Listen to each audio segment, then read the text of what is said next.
Hello learners, welcome to Unacademy. मेरा नाम प्रांजल सिंह है और आज एक बार वापस मैं आपसे बात करने वाला हूं आपके अपकमिंग ऑल इंडिया बार एंट्रेंस एग्जामिनेशन के बारे में। ये बात हम और आप दोनों बहुत अच्छे से जानते हैं कि बस कुछ दिन और आपको अपने एआईबी एग्जाम को फाइनली अटेम्प्ट करना है और अपना वो सीओपी लेना है और उसके बाद आपको एक एडवोकेट के रूप में जाना जाएगा। लेकिन एक सबसे बड़ी प्रॉब्लम यह है कि इन कुछ दिनों के अंदर ही आपके अंदर ये थॉट्स आने शुरू होंगे कि सर, मैंने तो इस एग्जाम के लिए प्रिपेयर ही नहीं किया, मैंने तो इस एग्जाम को हमेशा लाइटली लिया, लेकिन अब मुझे डर लग रहा है कि अगर मैं इस एग्जाम को क्वालिफाई नहीं कर पाया तो ना केवल मेरा एक साल बर्बाद होगा बल्कि उसके साथ ही साथ एक वो टैग लग जाएगा कि आप एआईबी एग्जाम को क्वालिफाई नहीं कर पाए।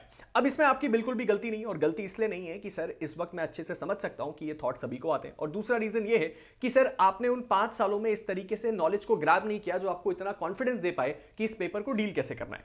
लेकिन यहां पे मैं आपको बस 2 इंपॉर्टेंट चीजें बताना चाहता हूं। पहली बात कि अपने इस डर को अपने अंदर से जाने मत दो। इसलिए मत जाने दो क्योंकि यही डर तुम्हें यह बात बताएगा कि तुम्हें तैयारी कैसे करनी है, और यह डर इसलिए भी जरूरी है क्योंकि हर साल 40 से 50% बच्चे सचमुच इस एग्जाम को फेल करते हैं। दूसरी इंपॉर्टेंट बात यह है कि सर मैं जो ये वीडियो बना रहा हूं, ये वीडियो अपने आप में बड़ा अजीब है क्योंकि सब लोग तुम्हें यह बता रहे हैं कि पढ़ाई ऐसे करो, इन किताबों को रेफर करो, तुम्हारा स्टडी प्लान ऐसा होगा, और मैं तुम्हें एकदम उल्टी बात बता रहा हूं कि नो स्टडी प्लान। ये एक ऐसा प्लान है जिसके अंदर आपको सचमुच पढ़ने की जरूरत नहीं है, लेकिन आप एआईबी एग्जाम को डेफिनेटली क्लियर कर लेंगे। अब ये बात बताने वाला मैं कौन होता हूं? ये मैं खुद अपने आप इसलिए बता रहा हूं क्योंकि मैंने भी इस एग्जाम को ऐसे ही अटेम्प्ट किया, यानी कि मैंने इस एग्जाम के लिए कोई तैयारी नहीं करी थी और इवन इनफैक्ट मैं बेयरएक्स भी लेके नहीं गया था, फिर भी इस एग्जाम को क्वालिफाई कैसे किया गया वही आज हम इस वीडियो में डिस्कस करने वाले हैं। तो सबसे पहले, अगर आपने अभी तक मेरे टेलीग्राम चैनल प्रांजल सिंह अनअकैडमी को फॉलो नहीं किया है तो उसको फॉलो कर लीजिए। मुझसे जुड़ी हुई सारी अपडेट्स, मुझसे जुड़ी हुई सारी इंफॉर्मेशन, सब कुछ आपको इसी टेलीग्राम पे मिल जाएगा और आप अपना कोई भी डाउट मुझसे यहीं पे डिस्कस कर सकते हैं। चलिए समझने की कोशिश करते हैं कि हम इस चीज को बिल्डअप कैसे करते हैं, ये बेसिकली काम कैसे करता है। सबसे पहले अपने एग्जाम को समझना बहुत जरूरी है, तभी तो हम ये देखेंगे कि हमें पढ़ने की जरूरत है या नहीं। चलिए जरा नजर मारते हैं हमारे एआईबी के एग्जाम में। एआईबी एक बड़ा सिंपल सा एग्जाम है जहां आपसे 100 मल्टीपल चॉइस क्वेश्चंस पूछे जाते हैं, यानी कि पहली लड़ाई तो हम जीत रहे हैं कि हमसे सब्जेक्टिव आंसर्स कोई पूछता नहीं। दूसरी इंपॉर्टेंट चीज ये है कि इसके अंदर कोई नेगेटिव मार्किंग नहीं है। इसका मतलब अगर हमने गलत भी जवाब दे दिया तो हमारे गेन मार्क्स में कोई फर्क नहीं पड़ने वाला। तीसरी बड़ी इंपॉर्टेंट चीज ये है कि इसके पासिंग मार्क्स बड़े मॉडरेट हैं। हमसे कोई 70%, 60%, 80% का कट ऑफ नहीं, जो कि जुडिशरी एग्जाम्स या दूसरे क्लैट जैसे एग्जाम्स में होता है। क्वालिफाइंग मार्क्स की कोई प्रॉब्लम नहीं है। साथ ही साथ हमारे पास जो सिलेबस है वो काफी प्रेडिक्टेबल है। क्यों? क्योंकि पिछले कई सालों से जो सिलेबस है वो कांस्टेंट है, उसके अंदर माइनर चेंजेस किए गए, यानी कि अगर सिलेबस नहीं बदला तो हमें यह पता है कि उस सिलेबस से किस पैटर्न ऑफ क्वेश्चंस को पूछा जाता है। और आखिर में सबसे बड़ा हमारे पास जो प्लस है वो ये है कि जो क्वेश्चन का टाइप है, जिस टाइप के सवालों को पूछा जाता है वो पैटर्न एकदम कांस्टेंट है, हर बार उसी पैटर्न को रिपीट किया जाता है। इसका मतलब अगर हम यहां पे देखें तो हमारे पास 5 ऐसे स्ट्रॉन्ग पॉइंट्स हैं इस एग्जाम के पैटर्न में जो हमें इस फेवर में ये बताते हैं कि इस एग्जाम को फेल तो हम नहीं करेंगे, बड़े आराम से पास करेंगे।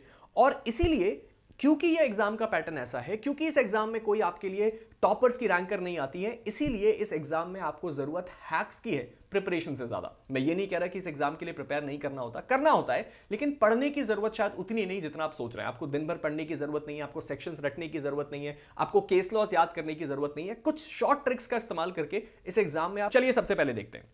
सबसे पहली चीज मैंने अपने एआईबी के हर एक सेशन में आपको बताई है कि अगर आपने अभी तक, अगर आपका प्लान ये है कि एआईबी एग्जाम होने के 2 दिन पहले जाके आप बैरक खरीद के लेके आएंगे, तो मेरी 2 बातें सुन लो।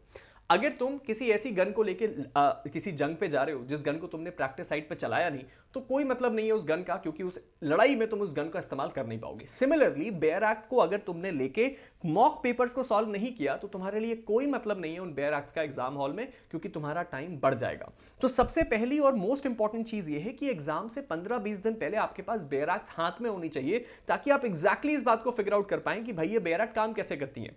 उसके साथ ही साथ आपने केवल और केवल यहां पे जो टॉप के 5 सब्जेक्ट हैं, टॉप के 5 सब्जेक्ट कौन से हैं सर? सीपीसी है, कॉन्स्टिट्यूशन है, उसके साथ ही साथ क्या है सर हमारे पास? तीनों के तीनों जो आपका नए क्रिमिनल लॉज हैं। ये 5 सब्जेक्ट का जो कॉम्बिनेशन है, इन 5 सब्जेक्ट के कॉम्बिनेशंस का एक सिंगल पेज बनाइए, यानी कि A4 5 पेपर। और अब आपको जरूरत है किस चीज की? एक तरफ आपके पास बेयर एक्ट है, एक तरफ आपके पास कोरे पेपर है 5, और अब आप मॉक टेस्ट लगाना शुरू करिए। मॉक टेस्ट कैसे लगाना है सर? कुछ करने की जरूरत नहीं है, पिछले 3 साल के पेपर्स निकाल लीजिए, लेकिन आंसर की उसके साथ मत निकालिएगा।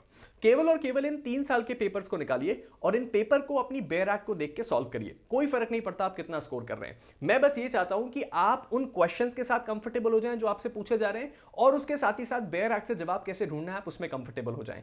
एंड उसके बाद जो ये 5 सब्जेक्ट से जिन जिन सेक्शन से क्वेश्चंस पूछे गए हैं, उन सेक्शंस को आप अपनी इन 5 शीट्स में नोट डाउन कर लीजिए जो आपने 5 A4 शीट निकाल के रखी थी। तो अगर आपने कॉन्स्टी की एक शीट बनाई है और कॉन्स्टी से 10 क्वेश्चन पूछे गए तो वो 10 कौन से आर्टिकल से पूछे गए, बस आप उन आर्टिकल नंबर्स को मेंशन कर लीजिए। ये काम आपको सबसे पहले करना है और कोशिश कीजिएगा कि इस वीडियो को देखने के तुरंत बाद यानी कि अगले 3 से 4 दिन में आप ये काम कर लें।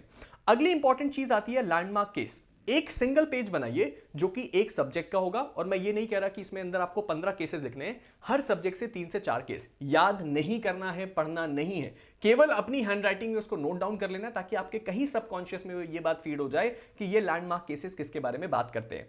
अगर आपने ये वाला काम भी कर लिया और अगर आपने वो जो मैंने पीछे काम बताया वो भी कर लिया, तो आपके पास एक पूल तैयार है। ये पूल है आपके खुद के तैयार किया गया हैक जो आपको ये बताएगा कि सर आपने पिछले 3 साल के एआईबी के पेपर को सॉल्व किया, आपके पास इंपॉर्टेंट आर्टिकल्स हैं और उसके साथ ही साथ आपके पास इंपॉर्टेंट केस लॉज हैं। अब इसके बाद आपको क्या करना है, रोज रात को 11 बजे मैं आपके लिए अंतिम प्रहार लेके आता हूं। अंतिम प्रहार क्या है? एक फुल मॉक है जो कि मैं एआईबी के लिए करवाता हूं और इसके अंदर हम कोशिश करते हैं कि मोस्ट एक्सपेक्टेड क्वेश्चंस को लेके आए।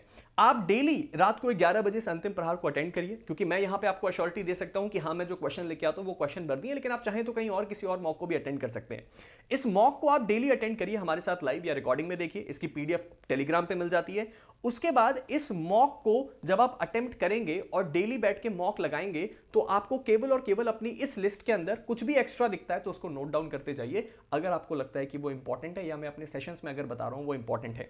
और इन सारी की सारी चीजों के बाद आपको कहीं पे भी स्टडी करने की जरूरत नहीं है, ना अभी ना बाद में। केवल और केवल आपको किसी चीज की जरूरत है, 20 घंटे। और ये 20 घंटे किस चीज के लिए चाहिए हमें? थ्रू आउट एआईबी, यानी कि एआईबी का एग्जाम होने में अभी बहुत दिन बचे। अगर आप पर डे 1.5 घंटा भी दे देते हैं तो आपके लिए ये मोर देन सफिशिएंट होगा कि आप बिना पढ़े इस एग्जाम को क्रैक कर सकते हैं। लेकिन ध्यान रखिएगा, लक फैक्टर एग्जिस्ट करता है। और लक फैक्टर से मेरा मतलब क्या है कि भगवान भरोसे छोड़ दो, नहीं, मैं ये कह रहा हूं कि लक फैक्टर एग्जिस्ट करता है उनके लिए जो हार्डवर्क सही से करते हैं। और हार्डवर्क आपको पढ़ाई में नहीं, अपने दिमाग को सही तरीके से ट्रेन करने में चाहिए कि आप क्वेश्चंस को कैसे डील करेंगे। टारगेट हमेशा आपका 55 मार्क्स से ज्यादा का होना चाहिए, तभी आप कट ऑफ को क्लियर कर पाएंगे और तभी आप इस एग्जाम को क्लियर कर पाएंगे। इस सिंपल स्ट्रैटेजी को फॉलो कीजिए और अपने एआईबी के एग्जाम में शाइनिंग कलर्स के साथ बाहर आइए। तो फिलहाल हम इस सेशन को बंद करते हैं और इस सेशन को खत्म करने से पहले आपका क्या थॉट है आप नीचे टेलीग्राम सेशन हमें मेरे टेलीग्राम सेशन में जरूर आके बताइएगा। और उसके साथ ही साथ अगर आप मेरी क्लासेस के फ्री पीडीएफ चाहते हैं, स्टडी मटेरियल चाहते हैं, बहुत सारी चीजें मैंने फ्री में अपलोड करके रखी हैं, वो सब चीजें आप ले सकते हैं मेरे टेलीग्राम ग्रुप से फ्री ऑफ कॉस्ट। तो इसको ज्वाइन करना बिल्कुल मत भूलिएगा। साथ ही साथ अगर आप एक जुडिशरी के लर्नर हैं तो इस वक्त अनअकैडमी आपको मात्र 18,999 में टोटल 1 साल का जुडिशरी सब्सक्रिप्शन दे रहा है, जिसमें आपको हमारी सारी बैचेस, सारे एजुकेटर्स, सारे स्टडी मटेरियल फ्री में मिलते हैं। और इस सिचुएशन में आपको मेरे कोड पीएस का इस्तेमाल करना है जो आपको इस डिस्काउंट के साथ साथ मेरी मेंटोरशिप भी देता है। इसके साथ ही साथ अगर आप हमारे एआईबी के लर्नर हैं और आप डिटेल में आके पढ़ाई करना चाहते हैं तो आप हमारी बैरिस्टर बैच को ज्वाइन कर सकते हैं जो कि मात्र 999 में आपको मिल रही है। इसको भी बिल्कुल मिस मत कीजिएगा। यहां पे भी आप मेरे कोड पीएस का इस्तेमाल करके मेरी मेंटोरशिप और डिस्काउंट ले सकते हैं। And at last but not the least, Unacademy को आपको क्यों ज्वाइन करना चाहिए, इसका जवाब हमें देता है हिमाचल जुडिशरी का सबसे रीसेंट रिजल्ट, जहां पे हमने देखा रैंक 2, 3 और 5 तीनों अनअकैडमी से। आप भी जुड़िए हमारे साथ और अपनी इस अल्टीमेट एडवोकेट की जर्नी को हमारे साथ पूरा कीजिए। मिलते हैं आप सभी के साथ एक नए वीडियो में, तब तक के लिए stay motivated and keep learning. Thank you.